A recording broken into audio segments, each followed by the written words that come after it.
कि इस वर्ष बीड़ा में बहुत सारे लोगों के पास बहुत सारा पैसा आने वाला है। कि जैसे ही आपके पास बीड़ा का पैसा आए तो आप दो चीज़ें ज़रूर करें।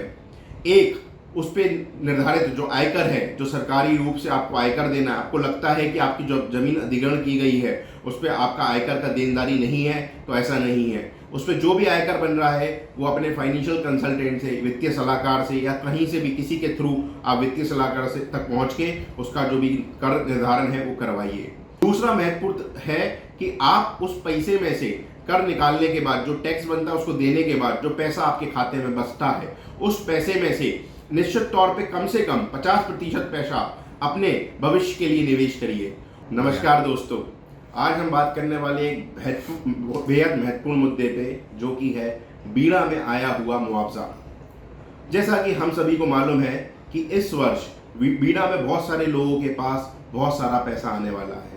जो जिनकी जमीन अधिग्रहण की गई है उनके पास निश्चित रूप से बहुत सारा पैसा आएगा। और जैसे ही हम बहुत सारा पैसा देखते हैं तो हमारे दिल के जितने भी अरमान होते हैं, गाड़ी बंगला, सब सामने आ जाते हैं। लेकिन क्या आपने सोचा है कि जो जमीन आपकी अभी जीवनी के लिए कारगर थी, सारा पैसा आपको उससे मिलता था, जितने लोग गांव के किसान लोग हैं जिनकी जीवनी ही उससे आती थी और उनकी वो जमीन चली जाएगी, और वो पैसा जो है आपके पास आएगा, उस पैसे से आप अपनी उपभोग की चीज़ें अगर ले लेंगे, कार बंगला, इन सब चीज़ों में, तो क्या आपकी जीवनी उससे आगे आने वाले भविष्य में आपको मिल पाएगी? नहीं। ऐसा ही कुछ हुआ है बहुत सारे शहरों में, जहाँ जहाँ हमारी ज़मीनें सरकार ने ली है, या तो किसी इंडस्ट्री के लिए या सड़कों के लिए।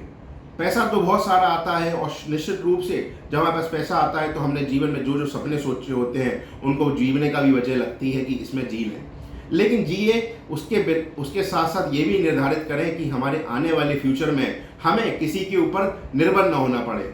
मैंने ऐसे परिवार भी देखे हैं जिनके पास 10-10, 20-20 करोड़ रुपए आए, और आज वो 2-2, 3-3 साल बाद जब उनकी हालत ऐसी है कि 10-10 हज़ार रुपए की नौकरी भी कर रहे हैं। तो ऐसे में मैं आप सभी को बताना चाहूँगा कि ये बात बहुत बहुत महत्वपूर्ण है कि जैसे ही आपके पास बीड़ा का पैसा आए तो आप दो चीज़ें ज़रूर करें। एक, उस पर निर्धारित जो आयकर है, जो सरकारी रूप से आपको आयकर देना है, आपको लगता है कि आपकी जो जमीन अधिग्रहण की गई है उस पर आपका आयकर का देनदारी नहीं है, तो ऐसा नहीं है। उस पर जो भी आयकर बन रहा है वो अपने फाइनेंशियल कंसल्टेंट से, वित्तीय सलाहकार से या कहीं से भी किसी के थ्रू आप वित्तीय सलाहकार से तक पहुँच के उसका जो भी कर निर्धारण है वो करवाइए। दूसरा महत्वपूर्ण है कि आप उस पैसे में से कर निकालने के बाद जो टैक्स बनता है उसको देने के बाद जो पैसा आपके खाते में बचता है, उस पैसे में से निश्चित तौर पे कम से कम 50% पैसा अपने भविष्य के लिए निवेश करिए। उस निवेश में आप चाहे ज़मीन ले सकते हैं जो खेती की हो, या आप जिसमें अगर आप खेती करते हैं तो खेती की हो, और नहीं तो कोई ऐसी जगह इन्वेस्ट करें जो आपको भविष्य में कोई ऐसी परमानेंट इनकम मिल जाए जिससे कि आपकी जीवनी पे आने वाले समय में कोई असर ना पड़े। अगर आप ऐसा करते हैं तो जो हालत हमने बाकियों की देखी है कि पैसा तो एक ऐसी चीज़ है जो अगर आपने सही से इस्तेमाल नहीं किया, उसकी बचत नहीं की, तो कितना भी पैसा हो वो सब खत्म हो जाता है। उसकी भी एक लाइफ है, और पैसे से पैसा कमाया जाता है, ये आप सभी जानते हैं। तो अगर आप उसका उपभोग कर लेंगे तो जो पैसे से पैसा आप कमा सकते हैं वो नहीं कमा पाएंगे।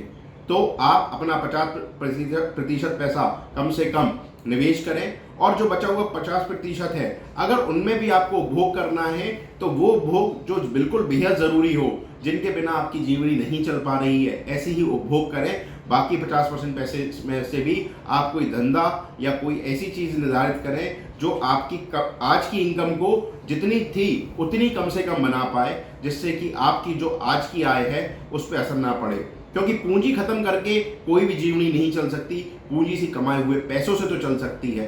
तो इस चीज़ का विशेष ध्यान रखें। ये आज का जो पूरा वीडियो है ये सिर्फ जनहित के लिए जारी किया गया है। आप सभी ये गलती ना करें। हमारा शहर के लोग हैं आप सभी, हमारा शहर के जितने जनवास मानस हैं जिनकी ज़मीनें जा रही हैं, उनकी बहुत मेहनत से कमाई हुई ये ज़मीनें हैं, उसको अगर वो जा रही हैं तो उसके पैसे से दूसरी ज़मीनें लें या ऐसी कोई निवेश करें, चाहे वो किसी भी चीज़ में करें, जिससे कि आपकी जीवनी पे कोई असर ना पड़े और आपका आने वाला जो भविष्य है वो सुरक्षित रहे। बहुत बहुत धन्यवाद।